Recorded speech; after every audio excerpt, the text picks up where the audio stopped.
Di pertemuan 4 ini, kita akan membahas tentang atensi dan persepsi. Kalau minggu lalu kita sudah membahas neuroscience kognitif, bagaimana proses kognitif itu dapat kita amati lewat aktivitas di dalam otak manusia. Jadi bagaimana manusia itu mulai dari menerima rangsang hingga otak itu memproses, ada bagian-bagian tertentu yang itu didesain untuk memproses informasi tertentu. Hari ini kita masuk lebih detail pada esensi atau inti dari psikologi kognitif itu sendiri. Pertemuan ini adalah tentang atensi, nanti minggu depan tentang persepsi, dan barulah berikutnya kita masuk ke ranah yang lebih aplikatif dalam hidup kita tentang bagaimana proses belajar dan penyimpanan informasi itu terjadi. Karena ini pasti akan dekat dengan kehidupan kalian sebagai mahasiswa.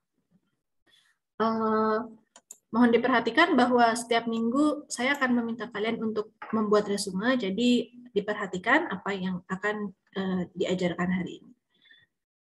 Kita mulai tentang atensi dan persepsi, akan terdiri atas beberapa topik. Yang pertama tentang atensi, yang kedua tentang persepsi. Nanti untuk persepsi mungkin agak banyak karena persepsi itu bermacam-macam jenisnya.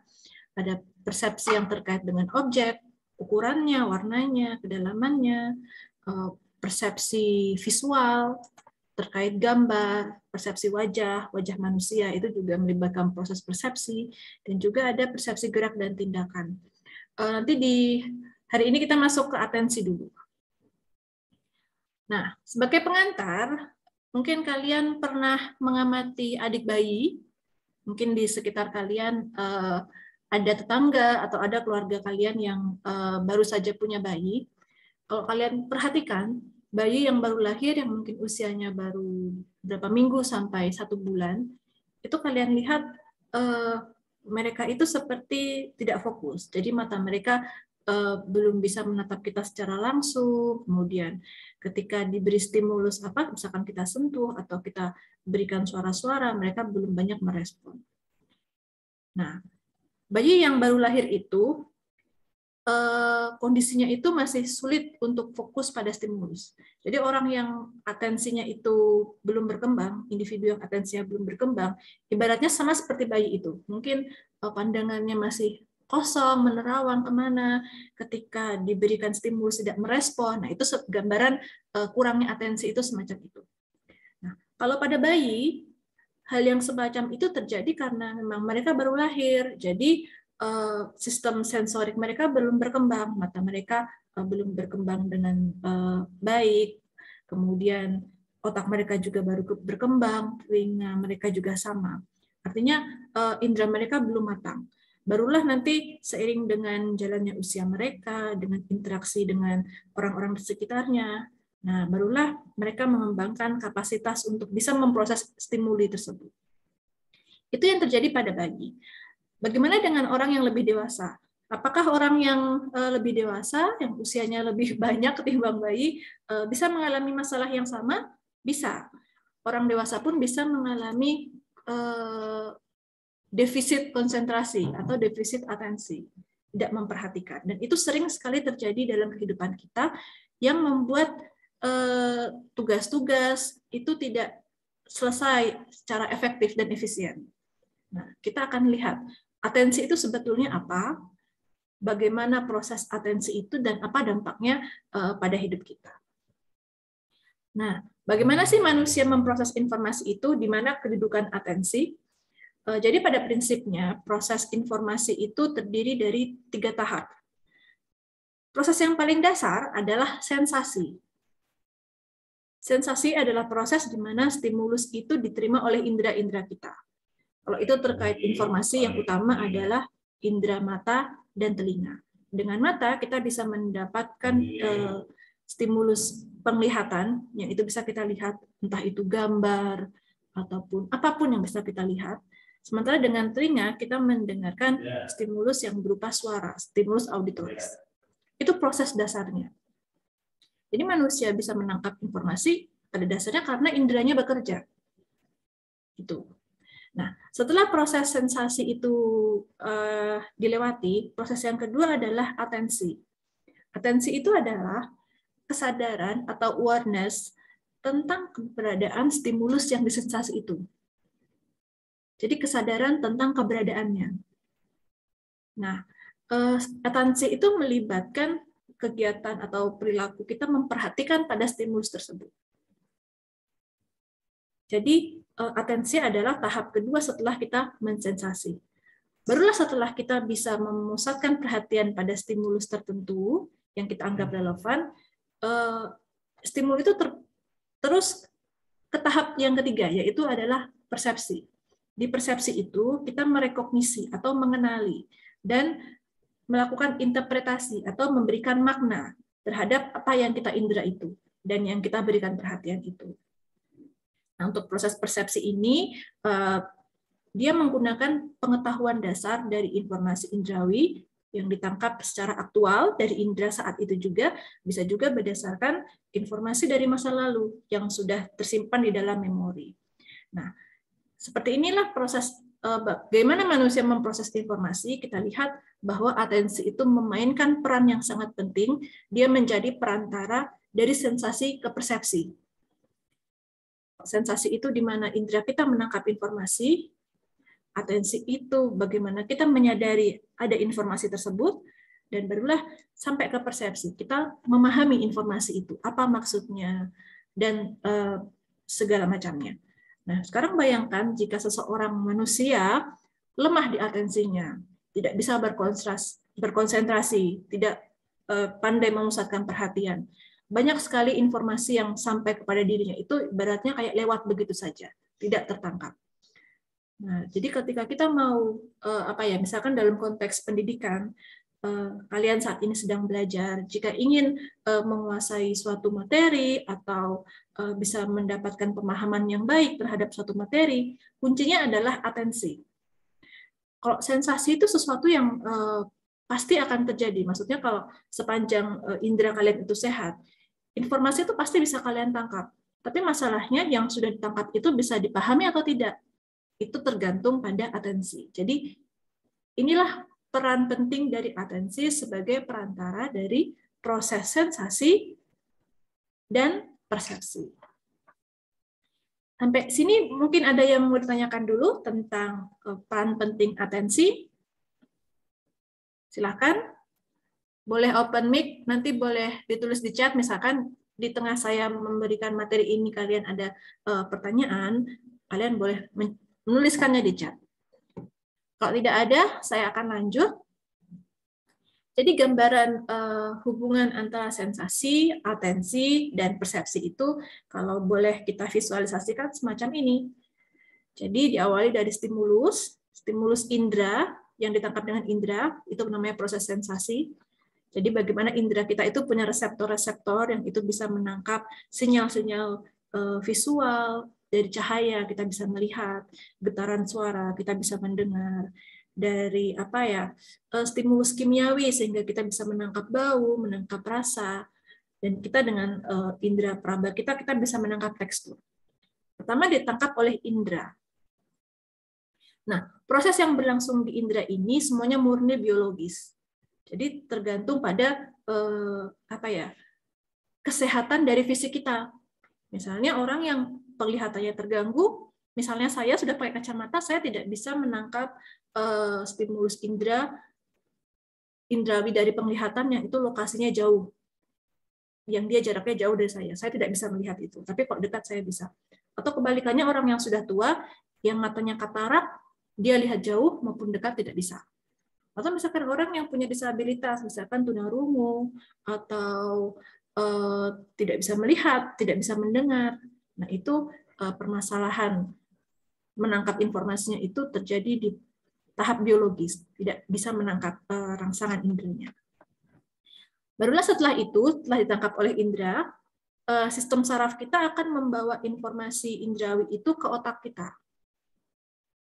Otak kita kemudian memilah dan memilih, karena proses atensi itu memfokuskan perhatian pada satu hal dan mengabaikan yang lain.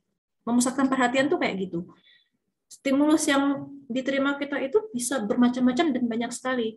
Contohnya saja, misalkan kalian saat ini mendengarkan saya, selain suara saya, kalian mendengar melihat PPT saya, mungkin di sekitar kalian ada suara-suara lain, suasana kamar kalian bisa memberikan stimulus yang macam-macam juga dari rumah kalian, dari jalanan di luar rumah kalian, itu ada banyak sekali stimulus. Nah, stimulus itu ada yang berguna, ada yang tidak, ada yang penting, ada yang tidak, ada yang menarik, ada yang tidak. Otak kita akan memilah-milah mana yang itu penting bagi kita. Maka dari itulah terjadi proses atensi, di mana kita memfokuskan pada sejumlah kecil saja yang itu relevan bagi kita. Nah, yang kita perhatikan itulah yang kemudian diteruskan ke tahap berikutnya, yang akan kita persepsi. Nah, dari proses atensi sampai persepsi itu prosesnya sifatnya psikologis. Melibatkan proses biologis, tapi di situ sudah ada proses kita memahami dan memberikan makna. Nah, pemahaman dan pemaknaan itu prosesnya sifatnya psikologis. Karena pemahaman itu bisa dipengaruhi oleh apa yang kita ingat sebelumnya, itu fenomena psikologis, bisa dipengaruhi oleh perasaan kita saat ini, dipengaruhi oleh mood kita, semacam itu. Nah, interpretasi kita akan menghasilkan persepsi. Persepsi itu berupa kumpulan pengetahuan atau semua pengertian yang kita punya terhadap objek yang kita perhatikan. Nah, dari situlah kita bisa merespon dengan tindakan berdasarkan apa yang kita persepsi dan paham itu. Jadi beginilah dari proses biologis sampai proses psikologis, bagaimana manusia itu dari mensensasi, kemudian memusatkan perhatian, atensi, hingga dia bisa mempersepsi, sehingga dia itu bisa bisa paham, bisa tahu itu maksudnya apa. Jadi prosesnya itu jika digambarkan semacam ini urutannya. Sekarang kita masuk pada intinya, tadi itu baru sekedar pendahuluan. Pertanyaan terbesar kita tentu saja bagaimana manusia bisa melakukan atensi atau memberikan perhatian pada suatu stimuli. Atensi itu proses kognitif yang terjadi ketika seseorang secara aktif memilih dan memproses sejumlah informasi yang terbatas dari semua yang dia tangkap oleh inderanya, atau dari semua informasi yang ia pernah simpan di dalam memorinya, atau dari informasi yang muncul dari proses kognitif yang lain. Intinya di sini adalah ada kata aktif. Jadi proses memperhatikan itu adalah proses yang aktif. Kita betul-betul mengerahkan upaya kita, usaha kita untuk memperhatikan sesuatu, bukan pasif. Kalau pasif itu seperti kita diberikan. Misalnya kalau kalian mensensasi, mengindra, menerima stimulus dengan indra, itu kadang kita pasif.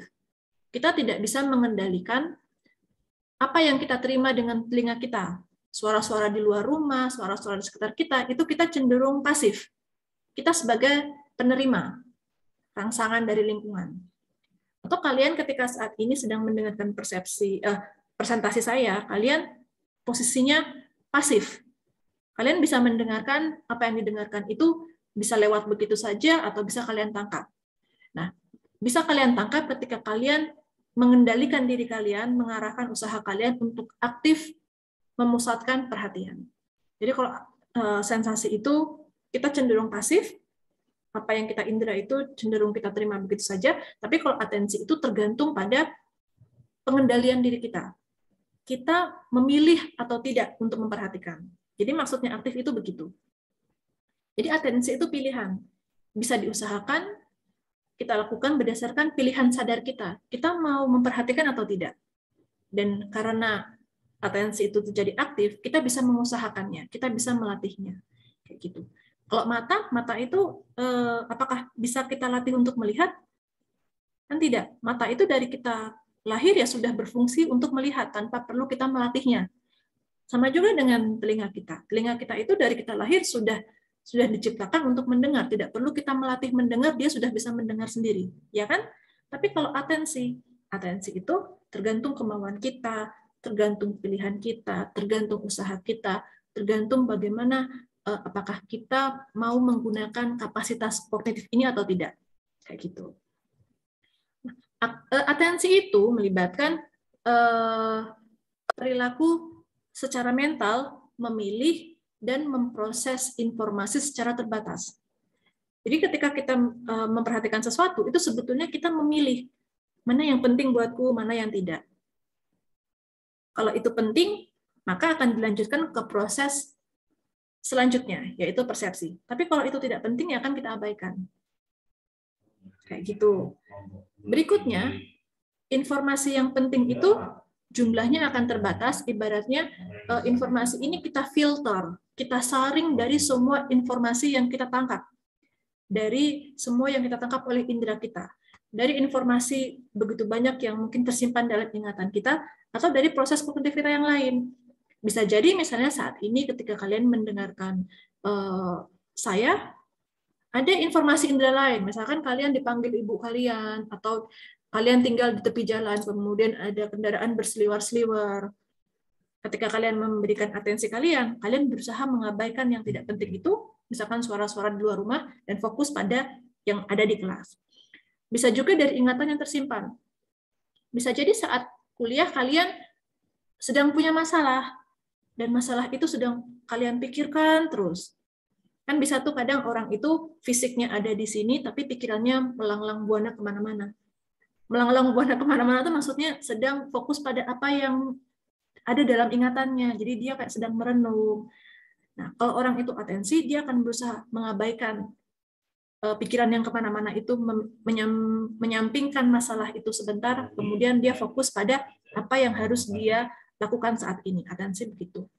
Atau bisa juga dari proses kognitif yang lain. Proses kognitif yang lain itu misalnya berpikir. Mungkin saat ini juga ada hal penting lain yang harus kalian selesaikan, yang itu harus kalian tunaikan. Kalian harus berpikir juga tentang itu, tapi kemudian kalian harus ikut kuliah. Nah, bagaimana caranya agar bisa fokus? Nah, kalian akan membuat pilihan, apakah mendengarkan kuliah atau akan fokus memikirkan masalah kalian yang lain, kayak gitu. Misalkan tadi pagi saya mengikuti secara mengamati saja perkuliahan di kelas yang lain, itu mahasiswanya sedang sibuk PKM. Nah, mahasiswa yang PKM itu sedang komunikasi dengan saya karena saya dosen pembimbingnya. Tapi saya tahu dia juga sedang ikut mata kuliah karena dia mengajukan pertanyaan di situ. Nah, bayangkan bagaimana dalam satu waktu dia melakukan dua hal, pembimbingan PKM, yang satu mengikuti perkuliahan. Nah, itu kan jadi seru itu. Ketika dijawab, dia fokus ke kuliah. Tapi ketika dia sudah nggak dijawab, dia kembali komunikasi dengan saya. Nah, bagaimana kita memilih apa yang penting bagi kita pada suatu waktu, itu gambaran proses atensi. Jadi itu pengertian atensi. Secara aktif kita memilih dan memproses sejumlah informasi yang terbatas. Dari semua informasi yang kita terima, kita miliki, atau dari proses kognitif kita yang lain. Mengapa atensi itu penting? Ada 3 alasannya. Yang pertama, karena stimulus eksternal itu jumlahnya tak terbatas. Kita akan kewalahan jika menanggapi semua stimuli itu. Maka kita hanya akan memfokuskan perhatian kita pada stimuli yang penting, yang dibutuhkan, atau yang menarik saja. Jadi apa yang terjadi di dunia kita dalam satu waktu itu banyak sekali tidak bisa kita batasi. Seperti saya contohkan tadi, saat kuliah ini, di kelas ada yang terjadi, di rumah kalian terjadi sesuatu, di luar rumah kalian, di medsos kalian, mungkin di sisi kanan kalian atau kiri kalian sambil main HP, banyak hal yang terjadi. Itu gambaran stimulus eksternal, tak terbatas. Tapi kita tidak bisa menanggapi itu semua. Karena kalau kita menanggapi itu semua, kita akan kewalahan. Karena berpikir atau melakukan proses kognitif itu juga menggunakan energi. Maka kita tidak bisa menanggapi semuanya secara alamiah. Kita akan memfokuskan pada yang penting-penting saja. Yang menarik-menarik saja, dan yang kita butuhkan saja.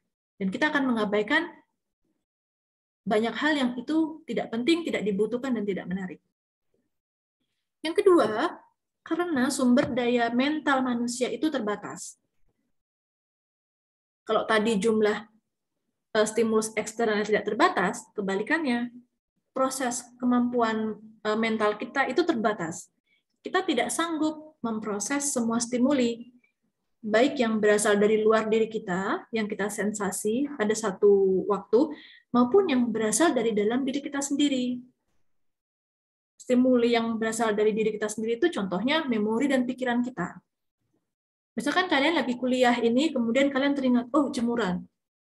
Atau ingat, oh aku punya masalah sama dia. Oh ingat nanti malam ada janji ini. Itu memori, itu contoh stimulus dari dalam diri. Atau pikiran. Misalkan kalian sedang kuliah, kemudian kalian juga sambil mengerjakan tugas. Jadi kalian mendengarkan kuliah itu berpikir, kemudian kalian mengerjakan tugas itu juga berpikir. Kemampuan kita tidak mungkin bisa memproses itu semua. Maka secara alamiah kita juga akan membatasi yang mau kita perhatikan yang mana kayak gitu, karena sumber daya kita terbatas. Yang ketiga, ketika terlalu banyak yang kita proses, kita justru jadi tidak fokus. Ketika kita ingin menghadapi semua hal, itu justru membuat kita jadi tidak fokus. Ketika kita tidak fokus, akan ada banyak masalah yang dapat terjadi. Kita jadi tidak waspada, kita jadi tidak bisa dengan cepat menanggapi stimuli, atau kita jadi tidak tepat menanggapi suatu stimuli, atau sedikit sekali informasi yang bisa kita ingat. Contoh sederhananya, misalkan di dalam setting kuliah, mungkin kalian sambil mendengarkan dosen kalian sambil bercakap-cakap dengan teman kalian di WhatsApp. Lalu kemudian nama kalian dipanggil. Oh, si Veronica, bisa tidak menjawab ini? Nah, kalian sedang menyambi belajar itu dengan chattingan. Kalian kan jadi tidak bisa dengan cepat menanggapi saya, misalkan yang bertanya.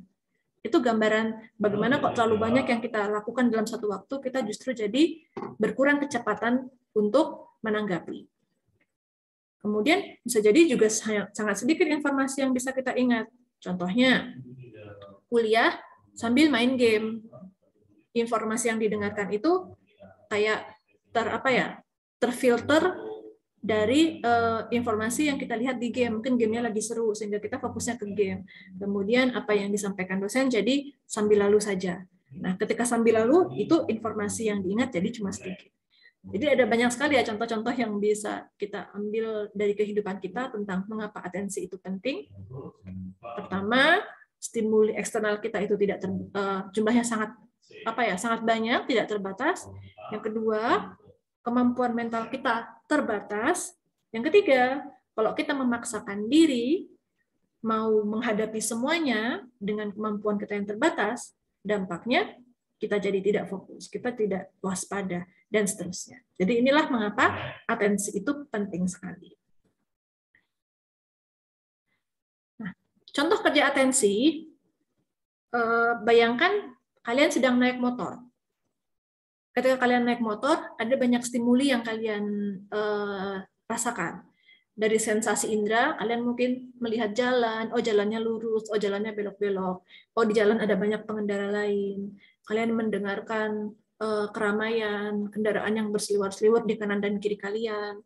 Kalian membau ada asap kendaraan, ada suara-suara yang ribut di kanan kiri kalian.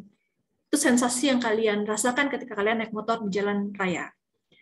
Kalau dari dalam diri bisa jadi pikiran dan memori kalian juga sedang aktif bekerja. Sambil motoran itu, sambil teringat masalah di rumah, sambil teringat atau terpikir, oh nanti mau ujian, segala macam.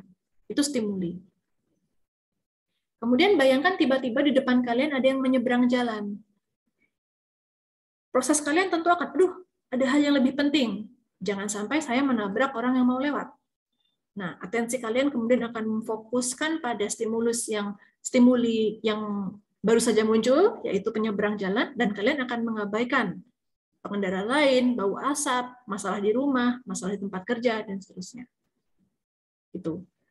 Nah, atensi itu yang kemudian apa yang diperhatikan itu menjadi dasar kita untuk melakukan tindakan. Melibatkan proses, misalkan kita memperhitungkan jarak dan kecepatan. Oh, yang menyeberang jalan jaraknya masih agak jauh. Saya ngeremnya bisa pelan-pelan.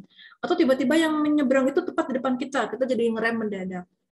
Nah, itu gambaran contoh kerja atensi.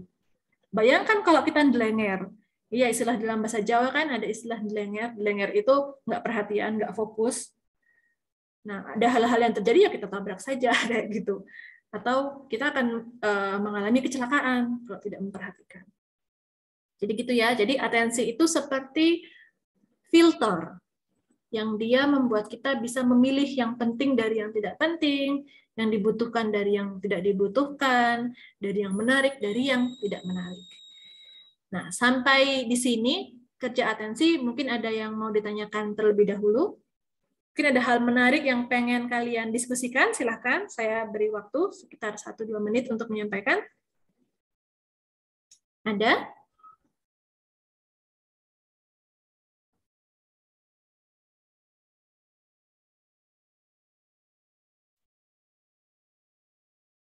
Tidak ada? Mungkin kalau kalian bisa merespon, misalkan tidak ada, bisa menjawab di chat. Itu tanda kalian memperhatikan saya dengan merespon. Oke, baguslah, berarti masih memperhatikan. Ya, saya lanjutkan. Atensi itu sering dipahami sebagai kesadaran. Kesadaran itu, kalian sering ya dengar kata kesadaran. Orang kalau nggak tidur, dia kondisinya sadar, ya kan? Kalau kalian tidur itu artinya kalian dalam kondisi tidak sadar. Kalau kalian tidur, kalian disentuh, nggak bangun, kalian diajak bicara, diam aja, ya kan? Kalau kalian tidur itu tidak sadar. Ketika kalian bangun, barulah kalian sadar. Dipanggil, menyaut, kayak gitu. Disentuh, bergerak-gerak, itu artinya sadar. Bisa juga kesadaran itu dimaknai memperhatikan. Contohnya misalkan, aku nggak ngeh kalau ada WA kamu. Ya kan? Kita dalam kondisi bangun, tapi kita nggak sadar kalau sesuatu itu sedang terjadi. Karena kita tidak perhatian pada itu. Kita tidak menyadari kalau itu terjadi.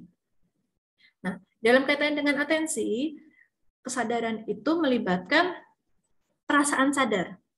The feeling of consciousness. Kita merasa sadar dan tahu serta memperhatikan apa yang disadari itu.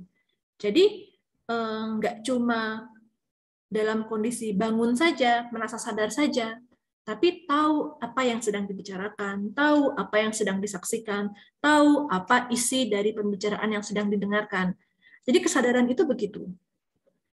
Misalkan mungkin kalau kita contoh situasi di kelas ini banyak banget soalnya.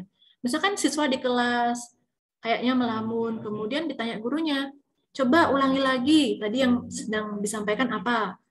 Dia sadar kondisinya, feeling consciousnya ada, dia nggak tidur, tapi ketika ditanya dia tidak bisa menjawab. Itu artinya secara atensi dia tidak sadar, karena dia tidak tahu konten dari yang disadarinya itu apa. Kayak gitu.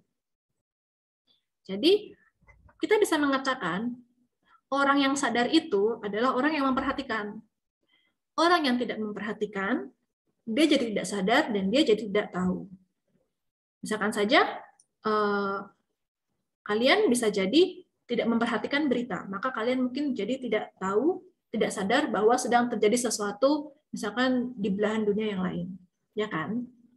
Tapi kalau orang menyadari ada sesuatu itu kemudian menarik perhatiannya, dia akan memperhatikan. Jadi ini maksudnya atensi itu bisa juga dimaknai sebagai kesadaran. Apa pentingnya kesadaran ini bagi kita? Yang pertama adalah membantu kita untuk memonitoring bagaimana kita berinteraksi dengan lingkungan. Dengan begitu, kita pun bisa beradaptasi ketika situasi di lingkungan itu berubah. Jadi kemampuan kita beradaptasi itu sebagian dipengaruhi oleh kemampuan kita untuk memperhatikan. Contohnya, misalnya, kalian mungkin sedang nggak begitu sehat. Kemudian, tubuh kalian itu sudah mulai merasa, oh nggak enak, aku harusnya istirahat. Bayangkan kalau kalian tidak memperhatikan itu. Misalkan kalau sakit itu nggak dirasakan. Jadi gejala-gejala yang sudah kalian rasakan di tubuh itu kemudian kalian abaikan. Nah, ketika situasinya berubah, kalian jadi tidak bisa beradaptasi. Misalkan kalian sudah mulai sakit-sakit, jadi tidak bisa mencari obat, kayak gitu. Nah, kita bisa kemudian beradaptasi, melakukan perilaku yang tepat, yang benar, yang sesuai, itu ketika kita menyadari apa yang terjadi di lingkungan kita atau pada diri kita. Dan itu butuh atensi, kesadaran. Yang kedua, bisa membantu kita untuk mengaitkan masa lalu, apa yang sudah kita ingat, pengetahuan apa yang sudah kita punya, dengan masa kini, informasi apa yang ditangkap oleh indera kita. Dengan begitulah kita bisa merasakan suatu pengalaman, dan pengalaman itu yang kemudian memperkaya diri kita. Bayangkan misalnya kalian mungkin sedang pergi jalan-jalan, kalian diajak jalan-jalan ke suatu tempat yang eksotis, yang pemandangannya indah. Tapi ketika kalian berada di tempat itu, pikiran kalian malah terpaku pada masalah yang kalian punya. Yang seharusnya kalian itu bisa menikmati keindahan alam, kalian jadi terserap pada diri kalian sendiri. Nah, kalian kan jadi tidak bisa menikmati pengalaman yang kalian lihat dengan mata, yang kalian dengarkan itu. Ketika kalian terserap pada hal yang lain, tidak memberikan perhatian pada apa yang seharusnya dinikmati, kayak gitu. Kemudian, yang ketiga, pentingnya kesadaran adalah membantu kita mengatur dan merencanakan tindakan untuk masa depan. Berdasarkan informasi yang kita punya, baik dari ingatan masa lalu kita maupun apa yang kita sensasi saat ini. Dengan kesadaran itu kita bisa mengatur, oh ternyata atensi itu begini, agar saya atensinya baik, saya harus begini. Atau berdasarkan informasi masa kini, oh materi atensi itu maksudnya itu begini. Oh besok kalau ada ujian, saya akan menjawabnya kayak gini. Nah, kita bisa melakukan hal yang seperti itu, pengaturan diri kita, merencanakan apa yang mau kita lakukan, kalau kita menyadari, kalau kita punya kesadaran. Tuh, ini hubungan atensi dengan kesadaran. Ada 4 fungsi atensi. Yang pertama adalah untuk mendeteksi sinyal atau tanda, dan mewaspadai. Dengan kita bisa memperhatikan sesuatu, kita bisa mendeteksi kehadiran suatu stimulus.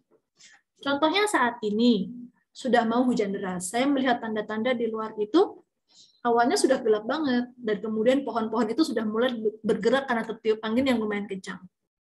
Waduh, sudah ada bunyi gluduk-gluduk juga.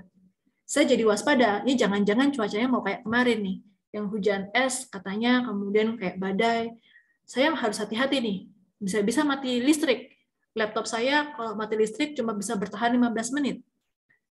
Saya jadi waspada, nanti gimana ya mau ngajar kalau mati listrik, sementara situasi saya kayak gini dan cuacanya udah kayak gini. Nah, ketika kita memperhatikan, ketika kita bisa memberikan atensi, kita jadi waspada. Kita jadi bisa menangkap tanda-tanda dan kita jadi tahu yang kita harus lakukan tuh apa. Atau misalkan di tempat kalian, aduh ada petir nih, harus hati-hati nih kalau menggunakan peralatan elektronik, jangan-jangan kesambar kayak gitu. Nah, itu fungsi yang pertama dari atensi, untuk mendeteksi tanda atau sinyal dan membantu kita untuk bisa waspada. Kemudian yang kedua adalah pencarian. Atensi itu kita gunakan kalau kita perlu mencari sesuatu. Misalkan bayangkan kalian sedang mengerjakan suatu soal ujian. Ada soal yang itu menanyakan suatu hal yang sudah pernah kalian pelajari sebelumnya. Dan kemudian kalian pun berusaha mengingat-ingat kembali itu dulu bagaimana ya. Oh, begini. Nah, proses itu melibatkan atensi. Karena kita berusaha mencari sesuatu. Sesuatu itu ketemu karena kita memperhatikan. Yang mau kita cari itu yang kayak bagaimana ya, kayak gitu. Kemudian atensi itu fungsi yang ketiga adalah seleksi. Ada yang namanya atensi selektif. Dengan kemampuan memperhatikan, kita bisa memilih untuk memperhatikan pada stimuli yang satu dan mengabaikan yang lain yang tidak diperlukan. Contohnya saat berusaha untuk belajar, mau ujian nih besok, kita harus konsentrasi membaca. Sementara di luar rumah ada keramaian, misalkan ada kondangan, suaranya dar-der, dangdutannya. Bagaimana caranya biar bisa belajar, biar besok bisa mengerjakan ujian? Kita menyeleksi. Kita akan berusaha mati-matian konsentrasi dengan bagaimanapun caranya, dan kita akan berusaha mengabaikan keramaian di luar. Yang keempat, fungsi yang keempat adalah untuk membagi atensi itu. Ada istilah namanya atensi terbagi. Dengan atensi, kita bisa melakukan lebih dari satu hal dalam satu waktu. Ini yang sering diistilahkan orang dengan multitasking. Sebetulnya multitasking itu adalah Bagaimana kita membagi atensi dan kemudian mengalihkan atensi itu sesuai dengan kebutuhan. Misalkan kalian mungkin pernah naik motor di jalan besar. Kadang-kadang kalian memperhatikan jalan, kadang-kadang kalian memperhatikan kanan kiri, tujuan kalian sudah dekat atau belum. Kadang-kadang kalian memperhatikan pengendara di samping kanan kiri kalian, oh jangan sampai nyenggol kayak gitu. Nah, itu kan gambaran multitasking. Dalam satu waktu, dalam satu periode waktu kalian melakukan banyak hal. Kok bisa kita melakukan itu? Karena kita bisa membagi atensi kita, sehingga dalam satu waktu kita bisa melakukan beberapa hal. Jadi itu ada 4 fungsi atensi. Nah, untuk sesi 1, saya cukupkan dulu sampai 4 fungsi atensi. Setelah ini kita istirahat, dan sambil istirahat, silahkan kalian menuliskan insight di WhatsApp group. Apa pengetahuan baru yang kalian dapatkan setelah mendengarkan penjelasan tentang apa itu atensi, bagaimana atensi itu terjadi, dan apa manfaatnya bagi kita. Jadi itu saja untuk sesi 1. Terima kasih sudah mendengarkan. Saya akhiri. Wassalamualaikum warahmatullahi wabarakatuh.